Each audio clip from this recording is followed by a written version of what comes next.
Hello hello everyone, this is Anurag Baghel. और आज हम बात करने वाले हैं, जैसे कि मैंने एक सीरीज शुरू करी है कि जहाँ पे हम एक लेक्चर में 1 मिनट या 2 मिनट के अंदर नीट के एक या दो वेरी इंपॉर्टेंट क्वेश्चन करेंगे। आज मैं बात करने वाला हूँ सॉल्वे प्रोसेस की। ठीक है, सॉल्वे प्रोसेस जो होती है, इससे वो सबसे पहले समझ लीजिए क्वेश्चन क्या है आज का अपना। Solvay process for the formation of washing soda. सबसे पहले मैं आपको बताने वाला हूँ वॉशिंग सोडा क्या होता है। अगर आपको नहीं पता तो नीट में एज इट इज क्वेश्चन पूछा जा सकता है। वॉशिंग सोडा जो होता है वो होता है Na2CO3.10H2O। सबसे पहला क्वेश्चन यहाँ से उठेगा। दूसरी चीज की इससे बनाया कैसे जाता है, तो इसे बनाने के लिए सबसे पहले हम अमोनिया लेते हैं और CO2 लेते हैं और H2O लेते हैं।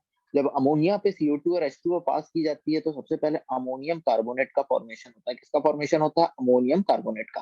बोलिए, अमोनिया पे CO2 और H2O लिया तो अमोनियम कार्बोनेट का फॉर्मेशन हुआ। जैसे ही अपना अमोनियम कार्बोनेट बन गया, उस पे अगर वापस आपने CO2 और H2O पास कर दी, CO2 और H2O पास कर दी, तो आपका अमोनियम बाइकार्बोनेट का फॉर्मेशन हो जाएगा। किसका फॉर्मेशन हो जाएगा? अमोनियम बाइकार्बोनेट का फॉर्मेशन हो जाएगा। अब यहाँ पे इंपॉर्टेंट बात यह है कि एक बार अमोनियम बाइकार्बोनेट आपका बन गया, एक बार अमोनियम बाइकार्बोनेट आपका बन गया, इस पे आप तीसरी चीज NaCl पास कर सकते हैं। क्या इंपॉर्टेंट है यहाँ पे? आपको अब यहाँ पास करना है NaCl। जैसे ही आपने इस पे NaCl पास करा, आपके अमोनियम पॉजिटिव को क्लोरीन नेगेटिव मिल जाएगा और आपके अमोनियम क्लोराइड का फॉर्मेशन हो जाएगा। यहाँ अमोनियम क्लोराइड से ज्यादा इंपॉर्टेंट जो बचा हुआ कंपाउंड है सोडियम बाइकार्बोनेट है। एक्चुअली जो सोडियम बाइकार्बोनेट आपका यहाँ बनता है ये लो सॉल्युबल होता है। बोलिए मेरे संग, ये कैसा होता है? लो सॉल्युबल होता है।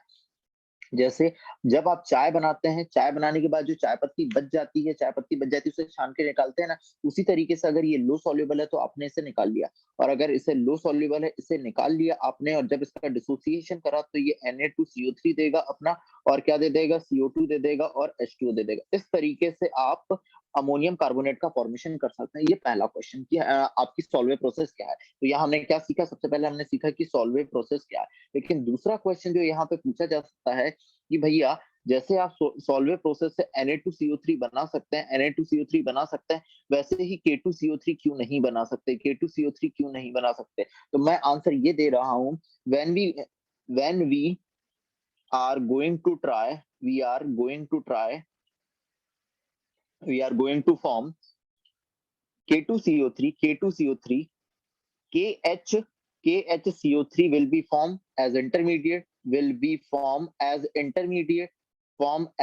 intermediate जैसे आपने NaCl डाला था और NaHCO3 बना था इंटरमीडिएट, जो कैसा था? लो सॉल्युबल था। लेकिन when we are going to form K2CO3, KHCO3 will be formed as intermediate. और अगर वो इंटरमीडिएट के तौर पे बन रहा है and it is more soluble, और ये कैसा होता है? मोर सॉल्युबल होता है। मोर सॉल्युबल होता है।